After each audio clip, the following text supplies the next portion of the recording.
Mads, thanks for your time. Yeah, you got it. Yeah, I really appreciate it. Let's do it. Kiros is a very frightening character who rules by fear. But do you think this is the best way to rule, and why?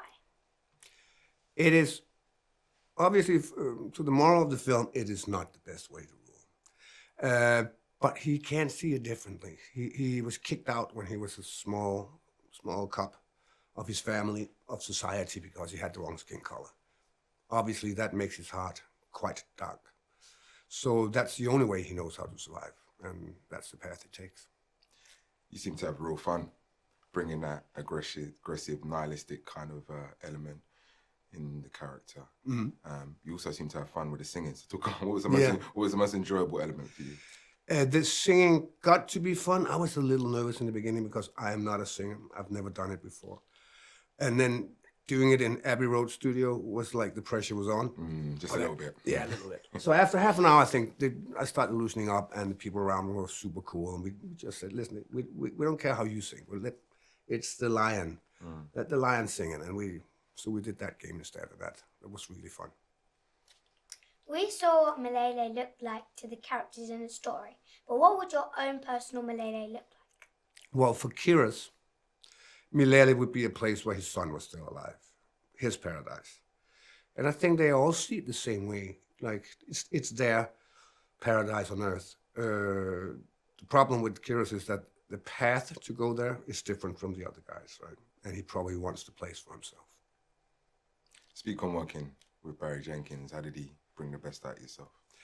Well, Barry was he was the only source to this film, because we had the script, obviously, but we didn't have anything else. We had a drawing.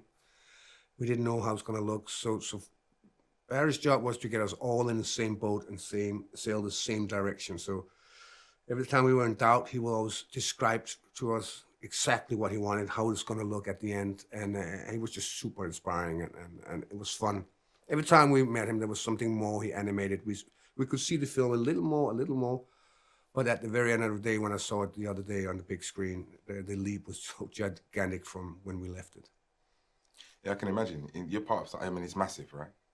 As something to be a part of. Yeah. Where does it rank for you personally in terms of your achievements and just things that you've done in your career? Oh, it's hard to say. I mean, this is something we grew up with. Not only you, but my generation, my parents' generation grew up with Disney films, right? And we all have our favorite ones. So it's been here forever. And then getting a phone call when you're Danish that, do you want to be part of a Disney original project, bring it to life? That is kind of a dream come true.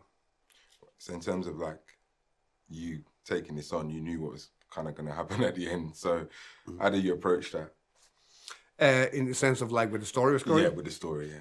Because the bad guy, we all know what happens. He rarely makes it unless you're Scar, right? You've got to change your name. Man. Yeah, here you go.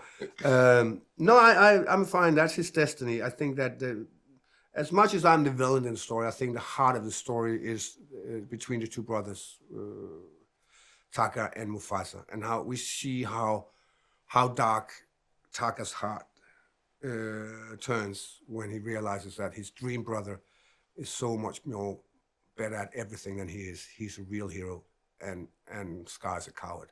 I think that's the heart of the story. Very beautiful story. Thanks for your time. Appreciate it. You got it? Yeah. Place your meeting board.